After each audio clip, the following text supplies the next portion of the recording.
¿no? República, feminismo, internacionalismo y defensa de los derechos sociales. En este año que hemos estado, nos reunimos, nos hemos coordinado con otros grupos, hemos participado en manifestaciones contra el racismo, en manifestaciones feministas, de solidaridad internacionalista. Incluso el 14 de abril fue nuestra primera convocatoria que hicimos, además de la que se hacía en Las Palmas, otra en vecindario, pues precisamente celebrando la República, pidiendo la República. Bien. En estos momentos estamos ampliando la difusión de nuestro colectivo,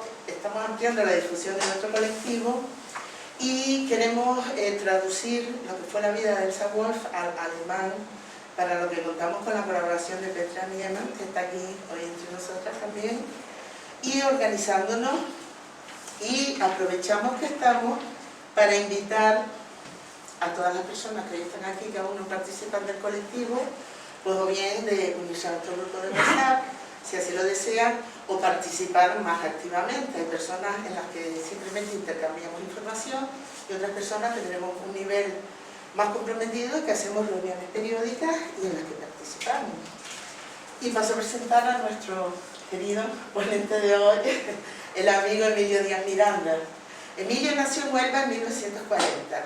Su padre fue trasladado por trabajo antes de la Guerra Civil a Huelva y allí vivió con su esposa Teresa, que era de familia canaria, hasta que en 1942 regresaron definitivamente a Las Palmas de Gran Canaria.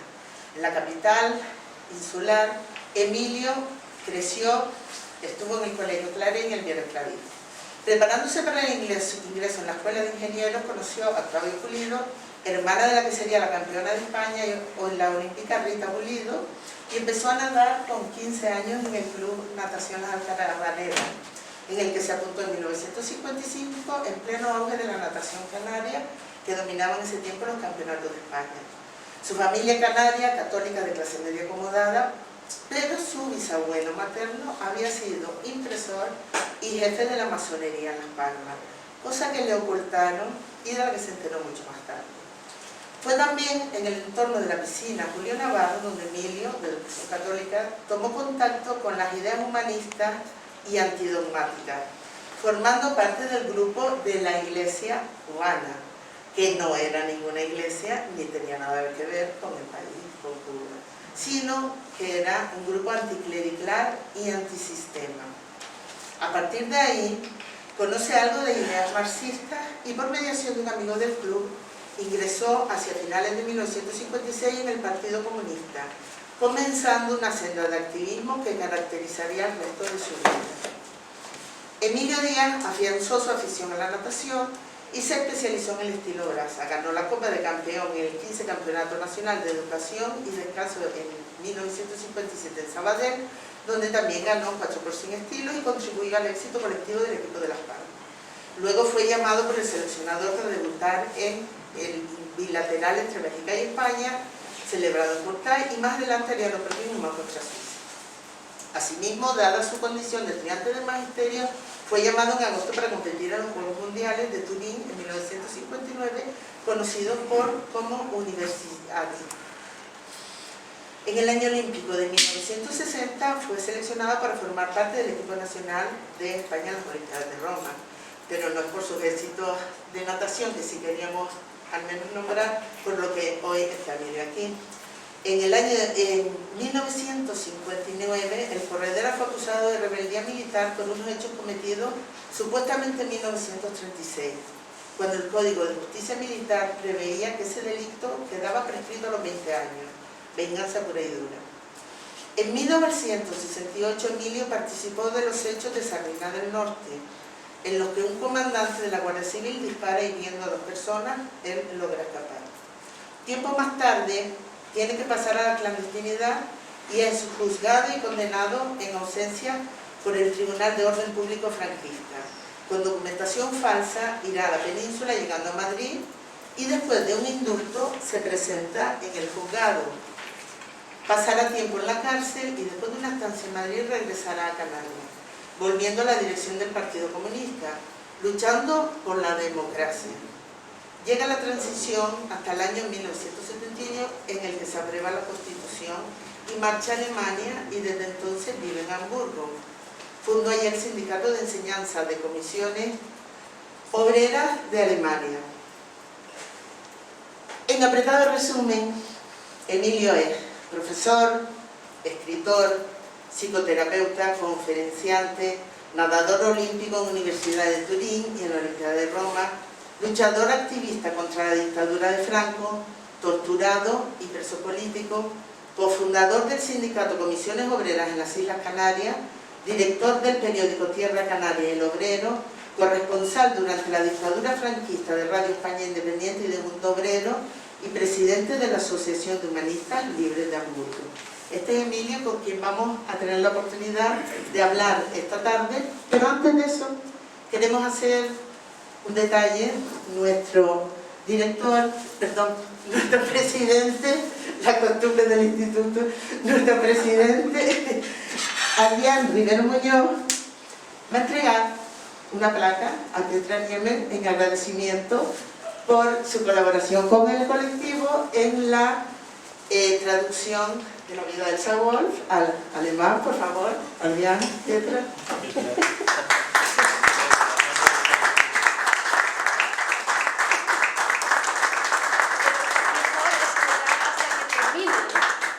Todavía no está terminado, por eso hay que esperar. El premio de padre. Vamos por adelantado. Ahora tengo que darme prisa. Muchas gracias. ¿Cómo que le dan eso? ¿Sacan una foto? Sí. Hola. Y también, ahora que cumplimos un año en el Antifascistas Elsa Wolf, estamos constituyéndonos formalmente como asociación y hemos decidido ir nombrando a algunas personas socios o socias de honor. Y tenemos el orgullo de decir que nuestro primer socio de honor es Emilio Díaz.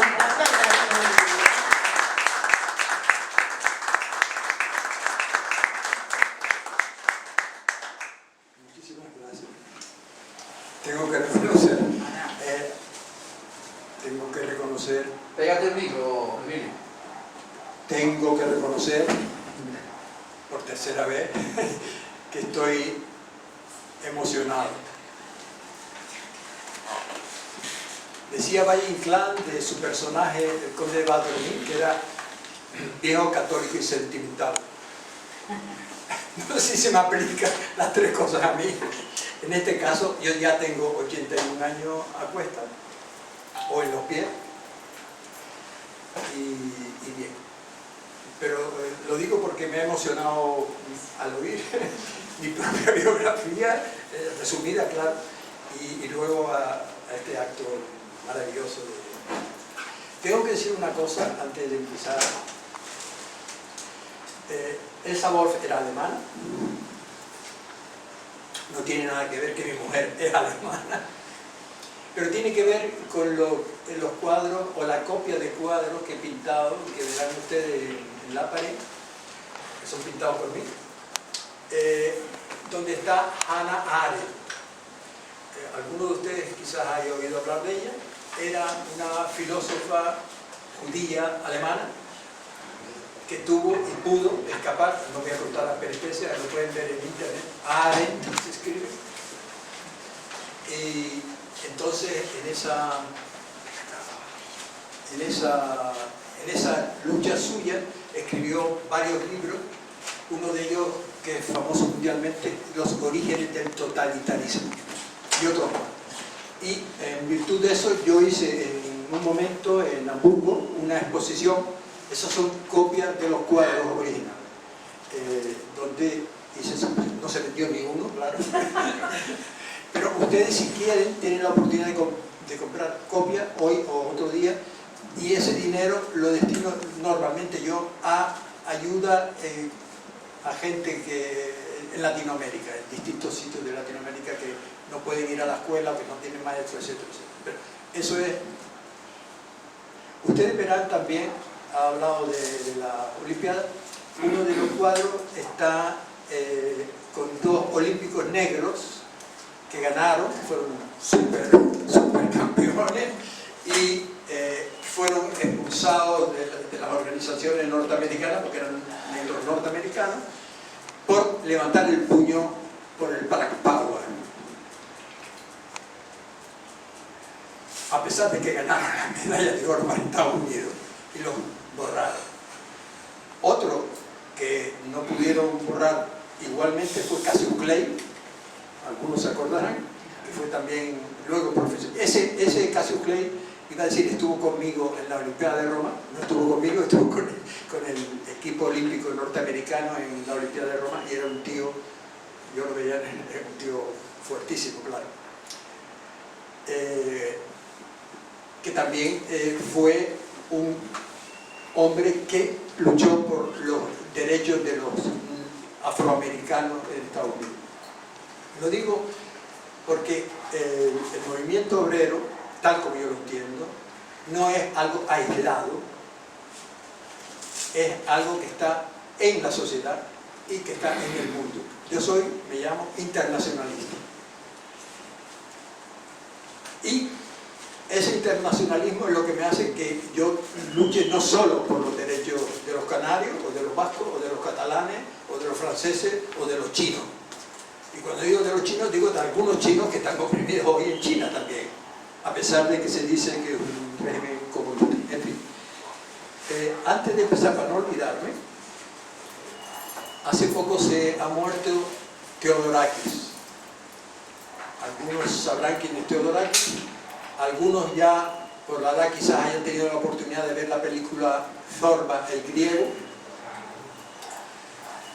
donde se acordarán Anthony Quinn y otro artista norteamericano y otros artistas muy famosos de entonces hacen película, una novela de Nico Kazantzakis, donde al final han perdido todo, han perdido el negocio, han perdido todo, pero la película acaba bailando el sirtaki. Es decir, hemos perdido, pero no hemos perdido la vida, no hemos perdido el optimismo. Hemos perdido cuando la república, pero seguimos luchando. Conquistamos la democracia y conquistaremos algún día, yo seguramente no lo veré, el socialismo. Por lo menos eso espero y eso es lo que hago. Y por eso estoy aquí también. Si me permiten, y si no me lo permiten igual, voy a leerle un poema que improvisé, el poema mío, a Theodorakis, que como ustedes saben fue amigo íntimo de Pablo Neruda, y que ayudó a Pablo Neruda, ya no lo pudo ayudar cuando murió, después del golpe de estado de Pinochet. Me refiero a Theodorakis. Hay amistades que renacen tras cada muerte, como la semilla que cae y germinan nuevos frutos y alegrías. Cada lágrima de este presente dolor fermentará nuevas semillas y crecerá en nuevas flores. Cada lágrima en este día de tu muerte tiene hoy tu nombre, tiene hoy un nombre, tu nombre, y otros 1000 nombres. Los nombres de Espartago y de Fidel, del Che y de Nelson Mandela, de Martin Luther King, del Corredera y Germán Pires. Y hoy tiene tu nombre, Nikos Theodorakis. Cada día tiene su muerte, y pese a 1000 muertes, la vida sigue. Y en la lucha por la vida han caído tantos poemas como han nacido canciones. Y de esta pena profunda de hoy, desde lo más profundo de nuestro ser, nace y renace la eterna lucha por la libertad. Gracias.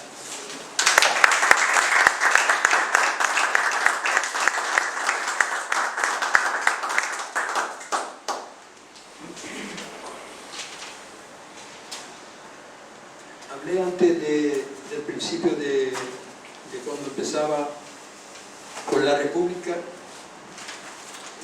para recordar que en aquellos tiempos de la República había una unión sindical más o menos. Digo más o menos, porque a veces era más y otras veces era menos. A partir de ahí, con el golpe de Estado, que fracasó como golpe de Estado, no fracasó como guerra civil, pero fracasó como golpe de Estado. Esto hay que repetirlo. Porque en Barcelona, en Madrid y en otras ciudades de España, en Canarias no, fue vencido. Lo que pasa es que ese golpe de Estado tenía la ayuda de Mussolini, de Hitler y de sus ejércitos y servicios secretos y económicos. Y por otro lado, que a veces nos olvidamos, a Salazar, el dictador Salazar en Portugal. Es decir, que la república estaba emparedada. Y por el norte, que dice, están las democracias. La democracia sí, pero no olvidemos que la democracia británica era el imperio británico. El imperio británico que mantenía el apartheid en África. El imperio británico que decía que Mahatma Gandhi era un mono, semidesnudo. Palabras de Churchill, el superdemócrata. El superdemócrata que había enviado tropas pagadas de su bolsillo a la Unión Soviética a los principios de la Revolución Soviética, cosa que mucha gente no sabe, etcétera, etcétera. Y esas democracias, la Francia colonialista y la Inglaterra imperialista, bloquearon las ayudas económicas, militares y de todo tipo a la República, que era el régimen constitucional constituido y democrático y aceptado por las Naciones Unidas en aquel tiempo. Pero así todo, ¿por qué? Porque tenían miedo de que en España ese Frente Popular fuera demasiado de izquierda y quizás se le ocurriera nacionalizar las minas de las compañías inglesas y francesas. Es decir, esos son los intereses que no salen a primera vista, pero que están subterráneos, o a veces no tan subterráneos. Ayer y hoy. Ayer y hoy. No hay más que pensar lo que está pasando con Nicaragua, con Venezuela, con Cuba, etcétera, para que sepamos lo que pasa. Pero Saudi Arabia no. Saudi Arabia debe ser muy demócrata, porque nadie dice nada o dice muy poco. Cuando bombardean el Yemen, cuando las mujeres tienen que ir veladas, cuando matan a gente porque no son suficientemente ortodoxos o porque han robado un cacho de pan. Es decir, hay unas balanzas de derechos humanos que se inclinan para un lado o para otro según a quien le toque. En el año, yo empiezo con mi relato, no lo llevaré al final seguramente, pero en el año 1956. En el año 1956 yo soy, como digo antes, llegué a ser campeón de España de educación y descanso, de natación. Pero el año 56 es un año que tiene importancia para Canarias, porque es el año en que Nasser, el presidente de Egipto, nacionaliza el canal de Suez. Quiere decir, el canal de Suez, que era de las compañías accionistas inglesas y francesas, que tanto ayudaron a la República Española, se habían apoderado del canal de Suez. Y Nasser dice, no, eso, lo que está en Egipto es de los egipcios. Y entonces, los demócratas de Inglaterra y Francia mandaron tropas. Y otro que parece que no tenía nada que ver, que era el Estado de Israel, también mandó tropas y derrotaron al ejército egipcio. Entonces un señor que se llamaba Khrushchev, que estaba curiosamente como secretario general después de la desestabilización de la Unión Soviética, dijo que fuera o nos metemos nosotros. Lo dijo con otras palabras, que era ruso, yo no sé tanto ruso. Entonces dijo niet, niet quiere decir que no.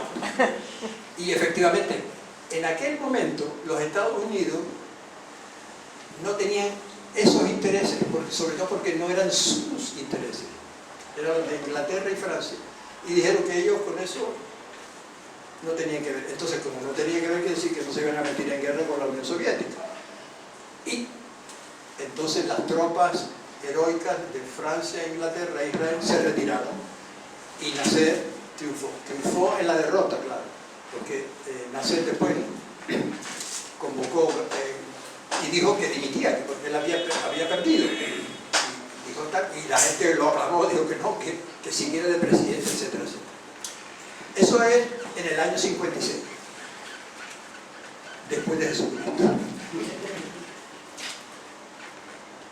Al mismo tiempo ocurren otras cosas en Europa, que es un levantamiento en la República Socialista de Hungría, que es aplastado por la Unión Soviética.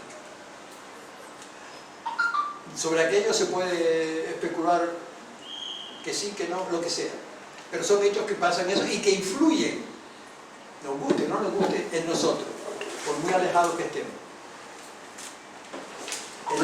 En aquel entonces, en Canarias sufre un cambio potentísimo, porque claro, todo el tráfico marítimo destinado a Asia, etcétera, etcétera, etcétera, que iba por el canal de Suez o que venía por el canal de Suez a Europa, cambia la ruta y viene por Las Palmas de Gran Canaria y Tenerife también. Es decir, eso significó que el puerto y todo lo demás daba una gran subida en aquel momento. Lo digo porque mucha gente no sabe esto. Yo he leído incluso algunos libros de historia de amigos míos, que son mejores historiadores que yo, por supuesto, pero que se olvidan lo que pasó en el 1956. Yo no me olvido, por muchas razones, ¿no? Entre otras cosas porque en aquel año, al final, yo entré con 16 años, 15, 16 años, en el Partido Comunista, sin saber muy bien lo que hacía, la verdad. Pero bueno, ahí en esa historia, como nos referimos al movimiento obrero, hay que tener en cuenta, cuando decimos movimiento, es algo que se mueve, pero en aquel momento moverse quiere decir a paso lento y con cuidadito. Yo recuerdo lo que hoy es en la playa de las Canteras, al final, o sea, casi al final a la derecha, no por donde está el Alfredo Kraus, sino por la otra, hacia la isleta, de haberme reunido con camaradas obreros, que eran panaderos, ¿no?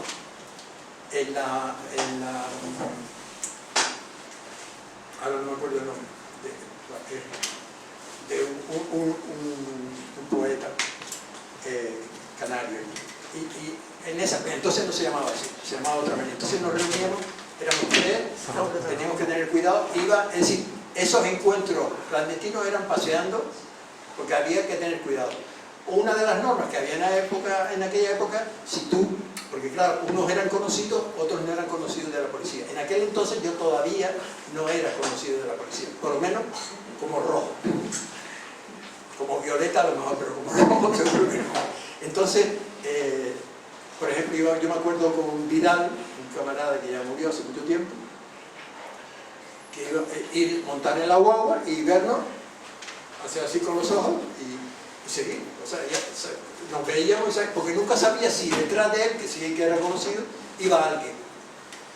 Y cuando tú ibas a una reunión tenías que ir caminando y te parabas en un escaparate y mirabas los zapatos de señora que no te interesaban, pero mirabas en el espejo, o sea, si alguien te venía siguiendo o si seguían la misma persona. Quiero decir, para que nos hagamos una idea de lo que eran a veces encuentros clandestinos, que a veces no eran ni siquiera en casa, sino al aire libre. Yo recuerdo, por ejemplo, que Germán Pires, que fue uno de los líderes del Partido Comunista, cuando yo lo conocí, y me llevaba, él siempre iba con una Vespa, me llevaba en la Vespa, íbamos en la Vespa y íbamos al campo. Y en el campo Me odia por la ventana abierta. yo no te odio, pero lo voy a hacer, ¿verdad? Si alguien quiere llamar a la policía, que avise. No, porque si no. El problema no es que huele los papeles, sino que huele yo, ¿no? Entonces ahí, y llevar, por ejemplo, ir a hablar, explicarme muchas cosas que yo entonces no. Porque Germán Pires, para los que no saben, casi fue olímpico pero de otra Olimpiada, que fueron las Olimpiadas Populares de Barcelona, que no son las del 92, que son las del 36. En 1936, el Comité Olímpico Internacional le había dado los Juegos Olímpicos a un señor que se llamaba Adolfo Hitler y al partido nazi.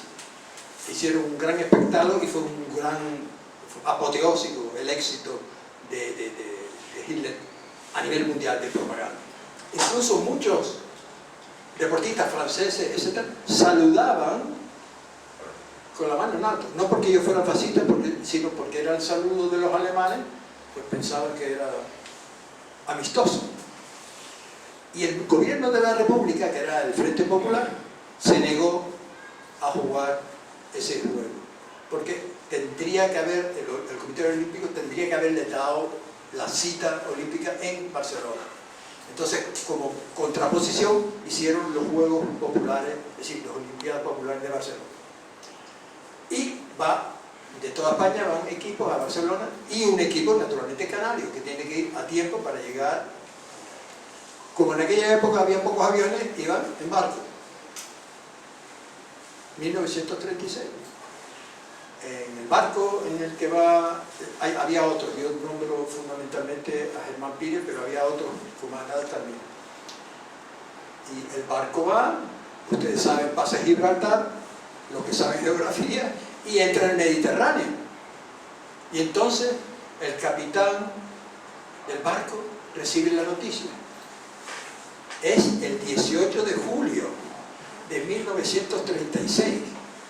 En España hay un golpe de Estado. En Barcelona hay un golpe de Estado. ¿Qué hacemos? ¿Vamos a Barcelona? No, hay un golpe de Estado. ¿Vamos a Francia o a Argelia? Y están en la duda. Al final se deciden ir a Barcelona porque se han enterado por radio de que en Barcelona el golpe ha fracasado, como fracasó en Madrid y en otros sitios. Y entonces el equipo y el barco van a Barcelona. Cuando Germán Pires llega a Barcelona, se entera de lo que ha pasado, porque sabían que no sabían más, y nuestro campeón, porque era campeón de ajedrez, se incorpora al ejército republicano. Se incorpora al ejército republicano y ya dentro del ejército republicano luego entra a formar parte del 5º regimiento. Los que hayan conocido algo de la historia de España de la guerra civil saben que el 5º regimiento estaba dirigido por Enrique Lister, que luego llegó a ser general y que era curiosamente del Partido Comunista de España. Estamos hablando de 1936. Repito esto porque en aquel momento las fuerzas llamadas democráticas europeas, estábamos hablando de Inglaterra y Francia, y las no democráticas, como era Alemania, Italia y otros regímenes autoritarios que ahora no voy a enumerar porque a veces nos olvidamos que en Hungría había también una dictadura, en Rumanía también, etcétera, etcétera, porque habían dictaduras más o menos, no de tipo fascista, pero casi. Después, si alguno se interesa, que lea y verá que efectivamente aquello estaba poblado de autoritarios y fascistas. Y entonces en ese punto resulta que, como decía, el Partido Comunista dentro de la coalición que formó el Frente Popular era así, era una cosa pequeña. Era una cosa pequeña, desde el punto de vista electoral y desde el punto de vista de número. Tenía muy poca influencia. Lo que pasa es que la idea del Frente Popular era una idea, en cierta medida, de la Comintern, en cierta medida. De que decían que había, para combatir el fascismo, que ya se veía que estaba subiendo en Europa, y no solo en Europa, pero en Europa, había que hacer algo que no era ya socialismo, que no era comunismo, algo que abarcara también a las fuerzas burguesas democráticas. Y eso era el Frente Popular, porque Azaña no era ningún comunista, y otros que estaban ahí no eran ningún socialista, eran gente burguesa democrática, eso sí, pero burgués. Pero ellos en Sala Verán es como ahora Sánchez es supercomunista y los otros son terroristas, ¿no? O sea, tenemos ahora un régimen comunista terrorista. No nos hemos enterado del todo porque no han tocado nuestra puerta. Otros parece que sí, que se han enterado, como un señor Casado, ¿no? Y entonces, repito, era así y los otros partidos eran tal. Claro, en el transcurso de la guerra civil, como el Partido Comunista en aquel tiempo era más consecuente en la lucha contra el fascismo, tanto con las armas como políticamente, entonces sí, el Partido Comunista empezó a crecer.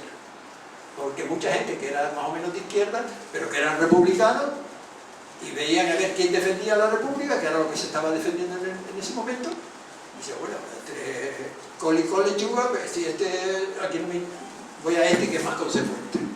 Y entonces sí, el partido creció.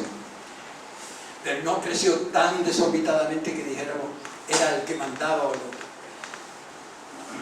Eso es importante recordarlo por la campaña de entonces, que tiene un paralelismo tremendo con la campaña que se está haciendo hoy. Con la diferencia que están diciendo que no hubo guerra civil, que no hubo golpe de Estado, que querían restablecer el orden. No sé, ¿el orden visigodo o qué orden era el que querían restablecer? Porque había orden, lo que pasa es que no era el orden que yo quería. Igual que hoy, con todas las dificultades que tenemos, si el orden que tuviéramos hoy es el del Vox y el Partido Popular, no te digo nada que orden tendríamos. Tenemos seguramente este local, tendríamos 3 policías y 4 guardias civiles a la puerta. Y uno aquí mirando desde la ventana. O sea, ese es un orden que yo no quiero y es otro tipo de orden, que es sí un orden. Germán Pires, como hablaba, participa en la guerra como muchos otros. Yo me refiero a lo que tiene que ver con nosotros, de alguna manera, por Canario. Por Canario voy a citar a otro ahora mismo, pero Germán Pires participa en la batalla del Ebro, que como ustedes saben fue la batalla más larga y más sangrienta de la Guerra Civil Española. Y desgraciadamente al final, después de varias victorias, al final se perdió. Germán Pires, que era playero, era de las canteras, era un playero como yo, pues yo he vivido mucho tiempo cerca de la playa de la cantera, y después si hay tiempo saldrá alguna anécdota también. Él vivía cerca de la playa de la cantera y conocía a Agustín Villares, a los que estaban por allí en la playa. No tenía que ver necesariamente con política, sino de estar en la playa, ser amigo. Como sabía nadar, además de jugar al ajedrez, con él y otros, con neumáticos de coche y tal, cruzaban el Ebro, que no es pequeño, por la noche, y con lianas, etcétera, trazaron el puente para que después se hiciera el puente que ayudó al paso de las tropas republicanas a atacar. Y ganaron, efectivamente, los cogieron por sorpresa y ganaron y los hicieron retroceder, etcétera, etcétera.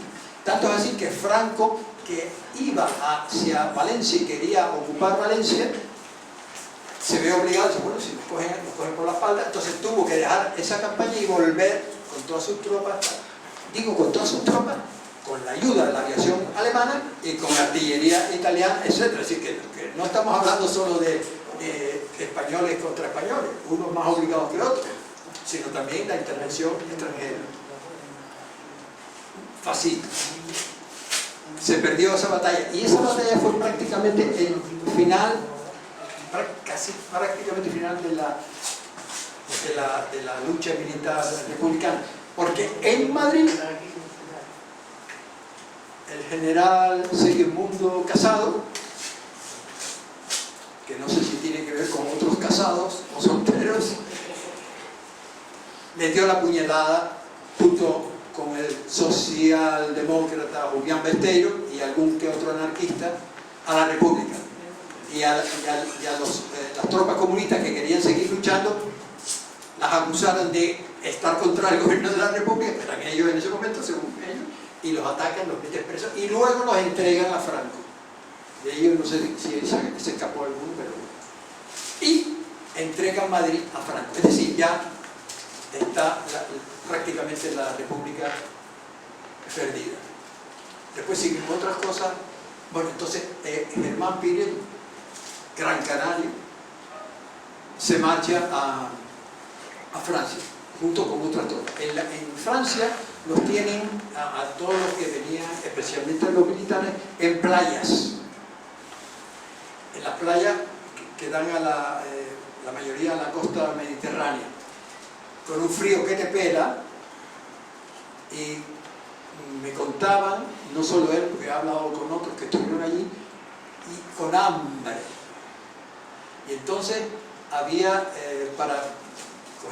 le daban algo de comer, y cuidado por senegaleses, por los negros senegaleses. ¿Y qué hacían? Cogían un pan y lo cortaban. Pero claro, cuando el hambre es grande y el pan es poco, pues me parece a mí que tú tienes más que yo. Y claro, como Pepito es amigo tuyo que corta el pan, pues yo creo que tú cortaste el pan para él más que para mí. Y tú dices, pues eso es una tontería. Yo no lo sé porque afortunadamente no he pasado por ahí. Pero claro, yo puedo comprender que algunos con el hambre ven aquel pan más grande, que le pasa a los niños muchas veces, ¿no? Mamá, aquel tiene más que yo. No tiene más que tú, a lo mejor tiene incluso menos, pero tus ojos ven aquello más grande. Y se peleaban. Entonces, ¿qué hacían? Cortaban el pan, y después lo ponían en la pala. ¿Qué pan lo quieren? ¿La izquierda o la derecha? Y entonces daba. Es decir, fíjense lo que es la necesidad, a lo que llegamos, siendo republicanos o siendo lo que sea, ¿no? Que a veces nos pasa. Bueno, por todas esas miserias pasa Germán, como muchos otros miles, también canarios. Muchos de esos canarios acabarán en Auschwitz, acabarán en campos de concentración nazi, entregados por los franceses y porque tenían listas de españoles. Y entonces muchos de ellos fueron asesinados allí o murieron, y otros se pudieron salvar. Y ese nacianeno Mata es canario, es de La Palma, o era, ¿no? De La Palma. Es decir, que en los campos de concentración nazi también estuvimos nosotros, por decirlo de alguna manera, con nuestros antepasados, nuestros compañeros. No fueron solamente judíos y rusos y otros, sino también hubo republicanos españoles y canarios. Germán regresa a Canarias porque en aquel entonces la política del partido era la guerrilla, hacer la guerrilla, la lucha armada. A todo esto ya, yo estoy naturalmente resumiendo, ¿no? O sea, ha acabado la Guerra Mundial, 1945. En 1945 las tres grandes potencias, que eran la Unión Soviética, Estados Unidos e Inglaterra, porque Francia estaba un poco dejada de lado, se reúnen y toman distintos acuerdos, que son los que dividen Europa para después de la guerra, que es lo que veremos después, cuando empieza la Guerra Fría, etc. Y en esa reunión Stalin habla de, bueno, ¿qué hacemos con España? Vamos a intervenir. Y entonces Churchill dice que no sé qué, que no. Y que tal, porque claro, Stalin se la tenía guardada a los fascistas, porque Franco había mandado la División Azul contra la Unión Soviética, que eran voluntarios y no voluntarios, contra la Unión Soviética, que no había tenido, porque decía que los rusos habían invadido España y por eso habían hecho la guerra civil. Ustedes no se lo creen, pero eso que estoy diciendo está escrito en los periódicos de Falange de aquel entonces, porque ellos nos invadieron. O sea, no sé, yo todavía no he visto. Los rusos que hay ahora son turistas, entonces, pero no son hijos de aquel. Entonces, pero dicen que no. Entonces no se interviene en España. Y entonces, ¿por qué? Porque claro, los ingleses tenían muchos intereses, Salazar tenía muchos intereses en que las minas y todo en España siguiera en sus manos. Si el pueblo español lo pasaba bien o mal, eso ya es otra historia. No se interviene, porque entonces está claro que de alguna manera la política de armada no se va a ganar. No se va a ganar porque no se ganó con ejército, claro, ayudado ellos por los nazis y los italianos, pero no se tenía un ejército, pero se trataba de ir formando, etc. Guerrilla. Germán había participado en el maquis francés, o sea, la guerrilla francesa contra los nazis, lo cual le costó estar en la cárcel allá, y estuvo, eso me contó él, pero yo la verdad, él estuvo de pareja con una judía francesa, que también estaba en la lucha contra los nazis. Pero ya digo, después ya habló con su madre, y la madre dice, sí, ya puede volver, yo creo que eso ya está todo muy bien. Claro, porque la madre, que era una ignorante políticamente, y quería ver a su hijo, no se daba cuenta de que, claro, como le están dando culatazos con la pistola en la puerta, no se da cuenta de que aquí hay un régimen fascista. Dice, sí, no, todo aquí está muy tranquilo, ven, ya puedes venir para acá, ven. Bueno, entonces, dice, bueno, vamos a ver. Por un lado la familia, pero por otro lado, ver si aquí puede instalar de alguna manera un movimiento de resistencia armado. Bueno, lo cogen, lo meten en la cárcel, está en la cárcel, y después de la cárcel se hace el tonto, que no era nada tonto, porque si tú fuiste comisario político, claro, comisario político no era cualquiera, tenía que tener unas cuantas ideas políticas. Dice, no, yo jugaba las leyes, sí, me metí allí, yo no sé, muy bien, tal. Haciéndose el tonto, afortunadamente. Bueno, de todas maneras, tonto no, lo metieron en la cárcel porque había estado en el ejército republicano. Después viene a Canarias, aquí está. Las pasa moradas, no voy a contarlo todo. Y entonces, bueno, por cierto, que he escrito una mini biografía de este hombre, que he tratado de Germán Piri, porque no había nada sobre él en Wikipedia, y he tratado, a ver si me la admite. Bueno, y a ver, de todas maneras ya la mandé a la tía, a ver si me la publican en la tienda de mi tía. Lo digo por si alguno se La casa de mi tía. La casa de mi tía, bueno, la tienda, yo qué sé. Es un blog de un compañero de Tenerife. Aprovecho la interrupción para decir que vamos media hora, me toca avisar. Sí, bueno. Y entonces, bueno, yo no acabo si quieres, me voy. No, me voy. Mientras no sea policía te hago caso. Entonces Germán viene, intenta, yo he escrito varios artículos que si alguno tiene tal, se los podría mandar, los artículos que en Canarias ahora. El diario.es Canarias ahora, si se meten ahí los pueden leer, claro, buscando mi nombre, y si me encuentran, ahí están los artículos. Y entonces, bueno, se ve que no hay tal, el Partido Comunista ha cambiado ya, es decir, bueno, con las cosas armadas ya no llegamos, tenemos que hacer otra política, y empieza la llamada reconciliación nacional, es decir, reconciliar las dos partes contendientes, aquellos, porque ya aquel entonces incluso monárquico y muchos falangistas como Dionisio Villuejo y otros se habían distanciado ya de Franco y de la dictadura fascista, y había muchísima gente que unos activamente, otros menos activamente, ya no estaban de acuerdo. Estoy hablando incluso dentro del campo burgués, incluso fascista. Entonces había la posibilidad políticamente de llegar a acuerdos.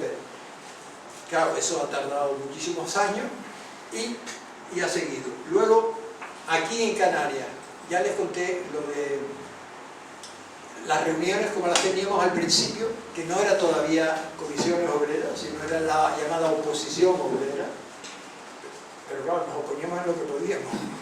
Yo me acuerdo de estar enseñando a leer y a escribir a compañeros panaderos, porque claro, en aquella época, hoy no sé cómo está la cosa, muy bien no está tampoco, pero en aquella veces estaba peor. O sea que tenían que ir a trabajar y no habían terminado la escuela, no habían terminado de aprender a leer y a escribir. Y, bueno, enseñar, era una labor pedagógica que seguramente me influyó porque yo después me hice maestro. Y en ese entretanto yo me hice maestro, y lo digo, para hacerse maestro entonces tenías que tener, además de aprobar las asignaturas, 3 cosas. Un certificado de buena conducta, que quería decir que no habías estado en la cárcel. Yo hasta ese momento no había estado en la cárcel. Certificado de adhesión, es decir, de apoyo al movimiento. El movimiento era el fascismo. Y certificado de buena conducta moral y religiosa, es decir, el cura de la parroquia. Lo cuento porque mucha gente no lo sabe. Bueno, y como no había estado en la cárcel, pues sí, no, el certificado está. El otro certificado resulta, el de adhesión al movimiento, resulta que mi entrenador era Antonio Guerra. Antonio Guerra era miembro del movimiento y estaba en donde hoy está la biblioteca de la Plaza de la Rana, de Estado de Mendoza, la biblioteca está. Entonces no era eso, sino allí estaba la central del movimiento. No sé. Como él estaba allí, yo le digo, mira Antonio, que necesito esto y tal, a ver, claro, mire. O sea, adhesión al movimiento. Mira, por ahí dirán, claro, como era fascista, mira, yo era fascista. ¿Qué coño es fascista? Pero claro, digo, bueno, él tenía uno de los olímpicos en el equipo y no le va a decir que no, ¿verdad? Y la otra que era más peligrosa era la moral y religiosa. Entonces fui don Francisco Caballero, que era el cura de la parroquia del Cristo, que era donde yo estaba. Mi madre era, hasta que murió, muy beata y muy católica. Y de misa diaria no, pero de misa. Entonces, don Francisco, mire que necesito esto. Claro, Mirio, pero tú últimamente no vienes por aquí, no, y tal. O sea, lo que él quería que yo le dijera que sí, que iba a asistir a misa otra vez, y después si no asistía, pues ya y digo, bueno, sí, verdad, don Francisco tiene que hacer la vamos a ver, claro, pero ponga entonces solamente buena conducta moral. Pero yo no sé si eso va a servir. Digo, bueno, pues si no sirve ya vuelvo por allí en el punto. Y entonces me puso efectivamente buena conducta moral. Lo que él no sabía es que desde su punto de vista, yo en aquel momento tampoco tenía buena conducta moral. Porque tenía, hoy se puede decir, relaciones amorosas con una señora casada, porque entonces no había divorcio. En fin, pero eso no lo sabía el cura. El caso es que por eso en el año 68 tengo yo el certificado de magisterio. Porque si en el 69 se acabó. Porque en el 69 ya habían pasado las cosas de Sardina del Norte. Donde ustedes han hecho aquí, aquí verán los que están. Bueno, esto es naturalmente hipotético porque no es como está aquí. Porque había mujeres y niños.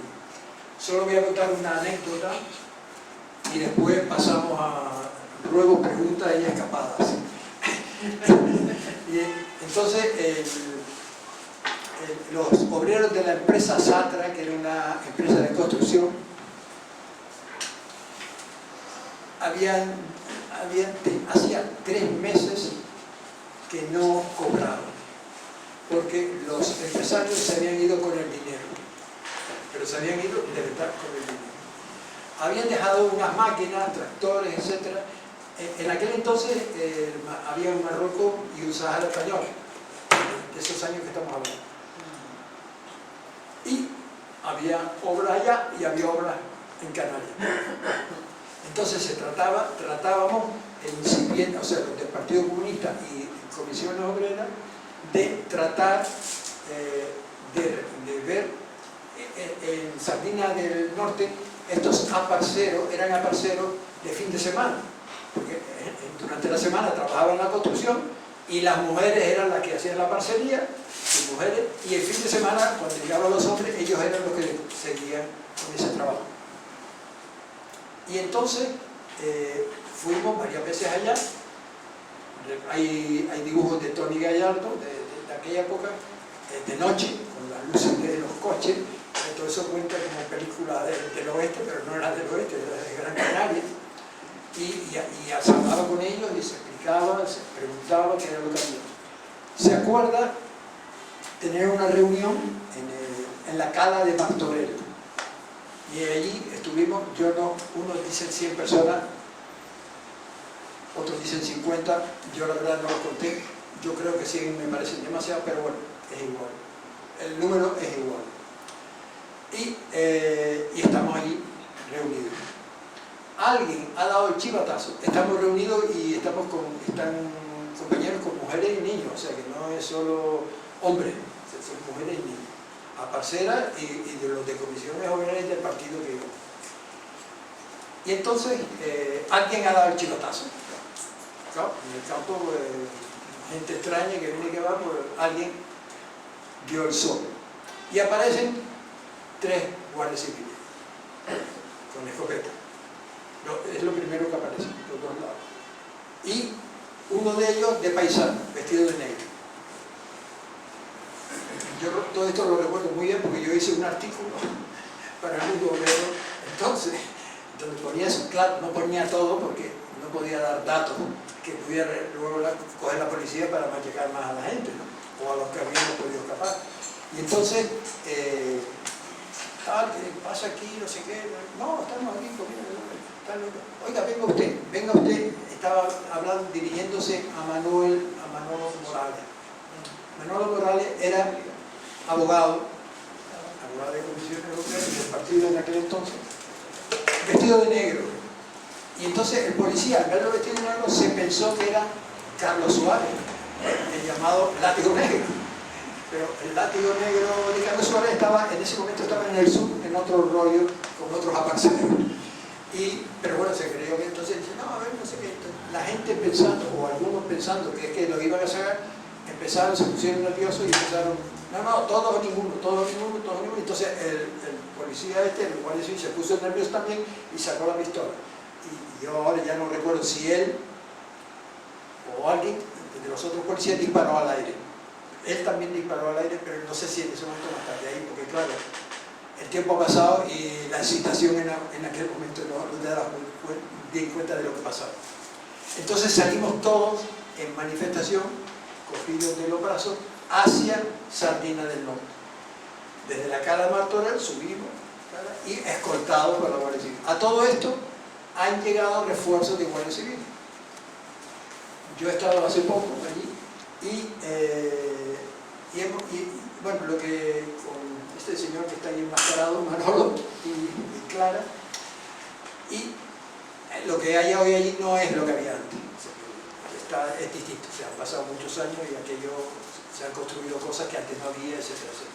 Lo digo porque el que vaya hoy no va a ver lo que yo les cuento, va a ver otro paisaje urbanístico y bueno, ahí había un pequeño muro que no tendría esta altura quizás y un ancho más o menos así. Y entonces y debajo la playa.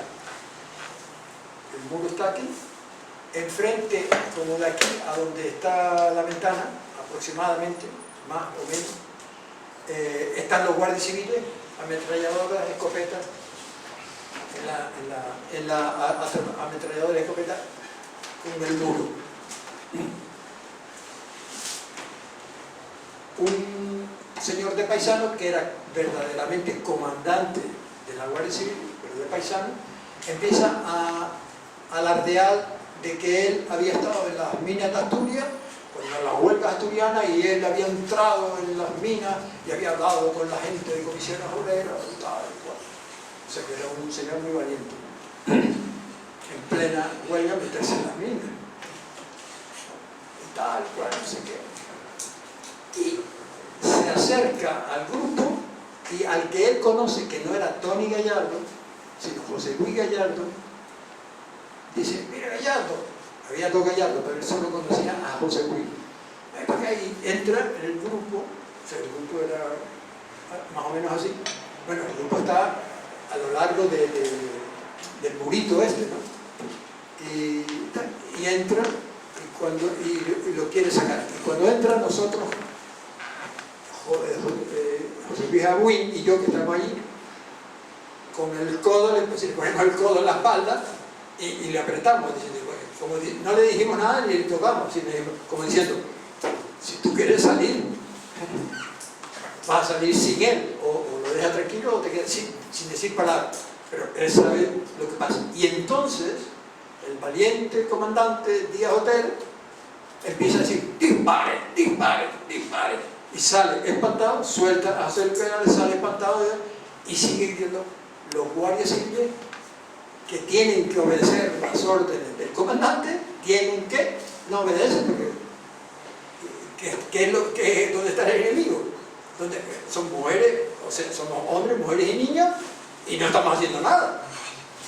No disparan, afortunadamente. Entonces hace una masacre, no disparan. Entonces el Leman sigue, se acerca al de negro que hablé antes, al de negro que todavía tenía la pistola en la mano, y él tampoco dispara, le quita la pistola y dispara. No disparó directamente porque a lo mejor se hubiera cargado 2 de nosotros o 3 de nosotros. Y lo tengo que contar porque es una anécdota, pero lo que pudo haber pasado. Yo estoy, digamos, aquí, más a mi izquierda están los 2 hermanos Gallardo, a mi izquierda misma está Abuin, que era obrero asturiano que estaba aquí, en aquel momento era secretario de la Juventud Comunista aquí, y una niña que era hija de Juan Quesada, ya muerto, que fue el líder de comisiones obreras. La niña, yo estoy en el centro, José Luis aquí, la niña está delante de su pierna derecha y a mi derecha otro compañero de Casayala. En ese momento que sale el comandante, Abuin instintivamente, o por un soplo del destino, yo no sé, cogió a la niña en brazos. Y menos mal, porque una de las balas le entró en el muslo derecho, donde estaba la cabeza de la niña que hoy tiene 50 y pico años. Es decir, me hubiera volado la cabeza. Y el otro, yo en el medio, como el Espíritu Santo, y a mi derecha el otro herido, en la pierna izquierda. Es decir, allí pudo haber matado a una niña y el mismo Abuin pudo haberse desangrado, menos mal que un compañero, porque ya estaba desangrándose. Bueno, a todo esto, el resto, nosotros, dicen, no, que no, nosotros no, con perdón, no nos acojonamos. Entonces lo que hicimos es, gritamos asesinos, tal, porque aquello era, en el primer momento no nos dimos cuenta, ni los heridos mismos, de que habían sido heridos. Porque claro, una cosa no te ha dado aquí, ha entrado pero no te has dado cuenta. Después sí te das cuenta, cuando empiezas a sangrar ya empieza el dolor. Pero en ese momento no se habían dado cuenta. Y entonces nosotros, los que no estábamos heridos, salimos y bajamos a la playa. Después yo me escapé, como dicen muchos ahí, han dicho, nadando, es verdad, una parte nadando y la otra parte escalando.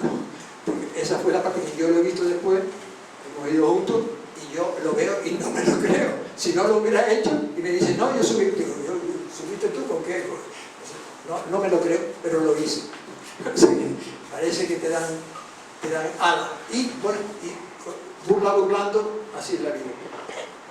Después siguen más historias que yo interrumpo porque si no me van a poner una multa. Y si ustedes quieren preguntar algo, digo yo. Sí. Porque hay muchas más cosas que decir, ¿no? Vamos haciendo 3 turnos de palabras, así 3 en 3. Dani. Sí, me quiero preguntar, usted sabe que en el año 72, 73 se dio el proceso de Burgos, el 101. Yo quisiera saber a nivel interno en comisiones obreras, cuando se enteran de que la dirección entera es detenida, cómo reacciona a nivel interno y cómo a lo largo del tiempo del año que están encarcelados, comisiones obreras actúa o se organiza ante ese hecho. Paso la pregunta. Sí, Manuel. vale pregunta. Yo, aprovechando histórico, ¿cuál fue el papel? Tengo una vaga idea de que jugó la Peña de la Gaviota en el Partido Comunista. ¿No sabe ni de qué estoy hablando? No. La célebre Peña del bombero y tal, que estaba en... Mi ignorancia es infinita, lo siento. Pero sí. No, Ahí había multicopistas y... sí, pero no sé. No sé si eso es anterior. Yo tengo muy vaga referencia, ¿no? Pero... Bueno, yo sé. ¿El periódico La Gaviota? No, la Peña de la Gaviota.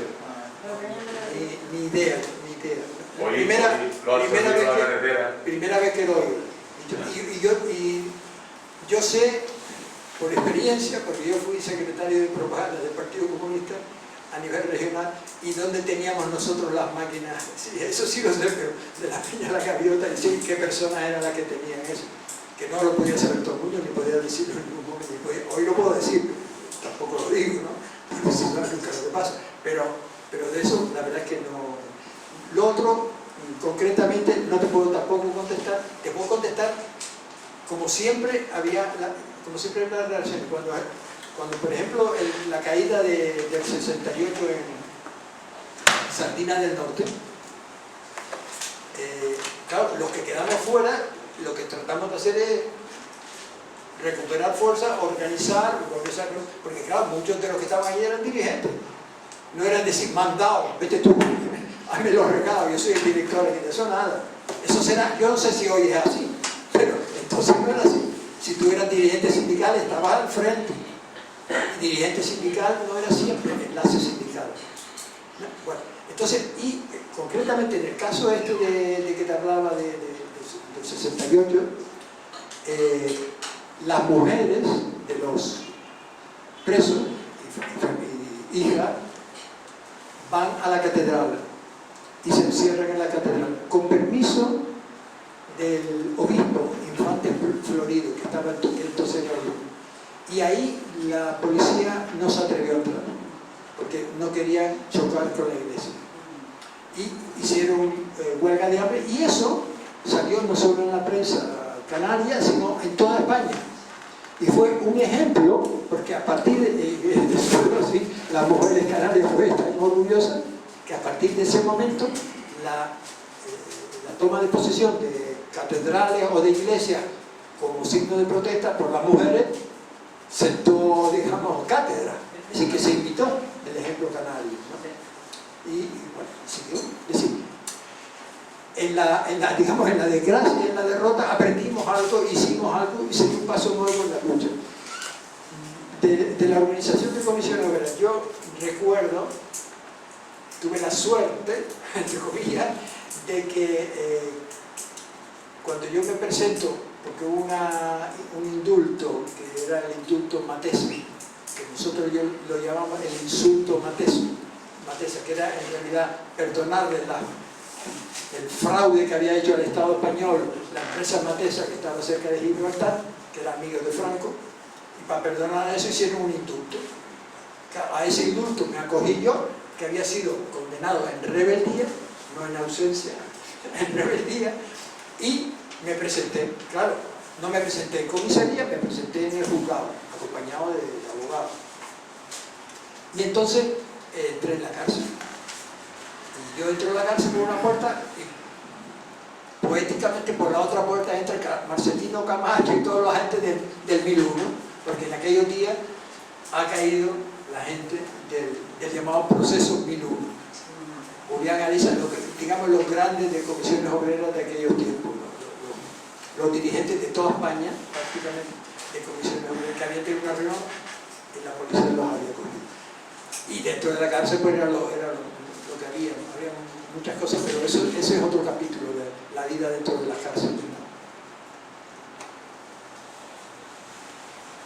Sí, bueno, es un tema diferente al que hasta ahora hemos estado hablando, pero creo que ya cito algo al respecto. Yo tengo bastante interés en conocer lo que significó la masonería en Canarias y qué papel jugó en todo el movimiento y qué importancia y qué valoración le podría dar así en corto. Y si me puede indicar al final dónde puedo informarme o me da bibliografía para poder tener un estudio profundo sobre ese tema. Muchas gracias. Me gustaría preguntar desde su punto de vista el papel que jugó la CNT y OFAI dentro del movimiento antifascista canario o español. Canario, desgraciadamente, en aquel entonces, ninguno. Yo no conocí gente que era más o menos anarquista, pero sindicado activamente, ninguno. Lo digo de la CNT pero lo puedo decir de los socialistas. Yo conocía socialistas que sí, que eran socialistas, pero no se muevan, que hacen olas. Es decir, pero no estoy refiriéndome a los anarquistas, me estoy refiriendo a los socialistas entonces. Que, con todo mi respeto, pero bueno, cada cual hace lo que... Sobre la otra pregunta,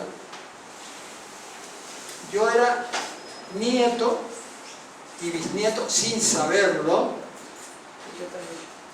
pero digo sin saberlo, del jefe de la Masonería en Las Palmas de Gran Canaria, que además tenía una imprenta y sacaba el periódico de los masones. Sí, no soy un experto en masonería, ni soy masón, ni me dejarían entrar porque por lo visto hay que creer, dicen que hay que creer en Dios para eso. No sé si en Dios y otras cosas, pero bueno, yo no creo. Puede ser que haya muchos dioses, uno solo me parece que es demasiado trabajo. Y entonces el caso es que hay un libro, ahora en este momento no lo tengo en la cabeza, de un palmero, donde yo sé después muchas cosas sobre, efectivamente, la masonería sí jugó un papel en la Avenida de la República, porque muchos de los dirigentes del partido tal eran progresistas, no eran comunistas ni socialistas ni cosas que le parecen, pero eran antimonárquicos y querían más libertad en ese sentido. Y mi bisabuelo había metido a mi abuelo, o sea, el padre de mi madre, Miranda, muchos de los Miranda venían de Telde, porque mi abuelo en aquella época estaba buscando trabajo, que si yo, que si tal, y pensó en irse a Cuba. Estamos hablando no de la Cuba de Fidel Castro ni de Batista, sino de la Cuba española. Estamos hablando de esos años. Que Cuba todavía era... Y entonces lo apuntó, pero mi abuelo, como si lo apunte en la falange, o sea, no sabe nada, o sea, estaba apuntado. Pero estaba apuntado. Y cuando viene el franquismo, tiene la lista y mete a los que eran activos, como el doctor Rosana y otros, y a mi abuelo que estaba apuntado. Claro, la suerte, yo siempre recuerdo de pequeño, vivíamos en la calle Buenos Aires, en aquella época, que es la que está frente a la iglesia San Telmo, que sube, ¿no? A General Franco, que ahora no se llama General Franco, ahora se llama 1 de Mayo, pero mucha gente no sabe que antes se llamaba General Franco. Y entonces, en esa calle, el número 28, vivíamos nosotros, detrás, ahora ya esa casa no existe, detrás del cabildo. Y yo recuerdo que mi abuelo siempre estaba en la azotea, con martillo y no sé qué, no sé cuánto. De pequeño ya. Bueno, es cosa del abuelo. Y yo me pienso, no lo sé, es una especulación mía, que a lo mejor era una especie de arresto domiciliario, porque le habían condenado, no sé si a 10 años de cárcel por haber estado apuntado. Pero claro, la cuestión era que un tío mío, casado con una hermana de mi madre, Luis Hernández, que entonces tenía la agencia de aduanas más grande de aquí, era de Falange. O sea, no era un fascista activo, yo nunca le conocí de fascista activo, pero era de Falange, claro.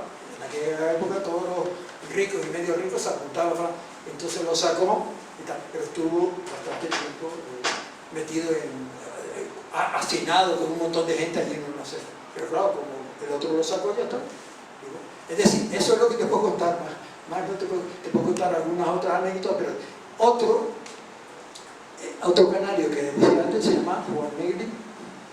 Juan Negri, que no fue presidente de la República, pero fue el presidente del gobierno, el que mantuvo la resistencia hasta la traición de Casado y la derrota de Leopoldo. Es decir, que podemos estar orgullosos que de la República Española se mantuvo lo que se mantuvo, entre otras cosas, por canarios. Lo cual no quiere decir que todo lo que se hizo era bonito, que todo lo que hizo estaba bien. Bueno, claro, cuando estás andando tropiezas, cuando haces algo te puedes equivocar.